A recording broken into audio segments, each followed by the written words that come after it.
Alam kong pagdating ng panahon maging memories na lang ang lahat kapag hindi na kaya puntahan ng mga lugar. Lalo na kung hindi na kaya, tumanda na. O, ito na lang ang marinig mo ang lugar nga pinumuntahan mo. Ang sarap pakinggan nga at makita mo nga kanindot sa mga lugar na napuntahan mo.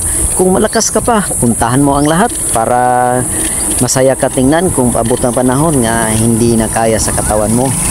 Ganitong lugar, ganda tingnan. Tingnan mo, masaya ka ang ginagawa mo.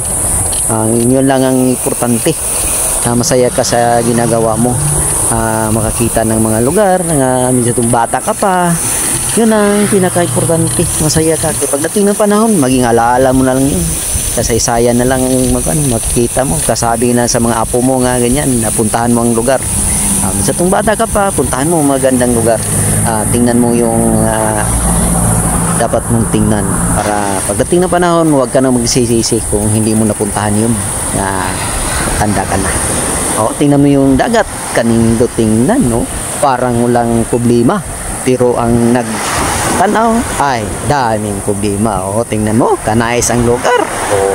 Ganyan talaga, maalala mo na yung pag matanda ka na hindi mo kayang mag-ride dito na pita.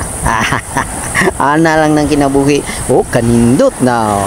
Kanindot ng lugar, no? Diba?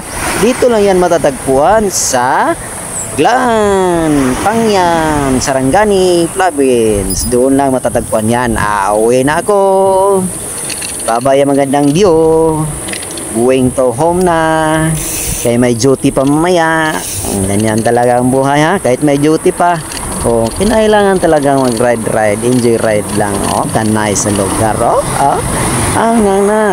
Ana lang na siya malala. Mga sakyanan. Gikan na dito sa Small Margos, Big Margos. Dito nagikan ng sakyanan na. Kita pa uli na kuhaning mga idol. Thank you for watching mga idol. Salamat po sa inyong suporta sa mga video ta. Dahil hindi ako marunong ma-voice over. Sige lang. Basta na ay may istorya. Ini mga idol, mga idol. Enjoy ride lang niya ko mga idol.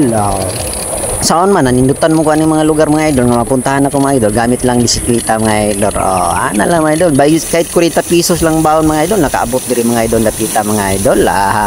Tingnan mo mga idol. 40 pesos lang ang baon. Nakaabot din ang lugar.